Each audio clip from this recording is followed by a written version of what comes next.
Everyone, my self ઋતુ શુક્લા. આજનો topic છે પરિવહન તંત્રની અનિયમિતતાનો, જેને ડિસઓર્ડર ઓફ સર્ક્યુલેટરી સિસ્ટમ કહેવામાં આવે છે. તેમાં જે રોગ છે તેને કહેવામાં આવે છે ઉચ્ચ રુધિરદાબ, જેને આપણે હાઇપરટેન્શન કહીએ છીએ અથવા હાઈ બ્લડ પ્રેશર કહીએ છીએ.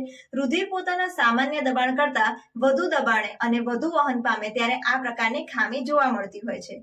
આપણા રુધિરનું સામાન્ય દબાણ જે હોય છે તે 120/80 mmHg હોય છે, જેમાં સિસ્ટોલિક દબાણ 120 mmHg અને ડાયસ્ટોલિક દબાણ 80 mmHg હોય છે. અને જો ઉચ્ચ રુધિરદાબ થાય કોઈ વ્યક્તિને તો તેનું જે રુધિરદાબ હોય છે તે 140/90 mmHg થઈ જતું હોય છે. તેમાં 140 mmHg જે હોય છે તે સિસ્ટોલિક દબાણ છે અને જે 90 mmHg હોય છે તે ડાયસ્ટોલિક દબાણ હોય છે. રુધિરદાબને માપવાના સાધનને સ્ફિગ્મોમેનોમીટર કહેવામાં આવે છે.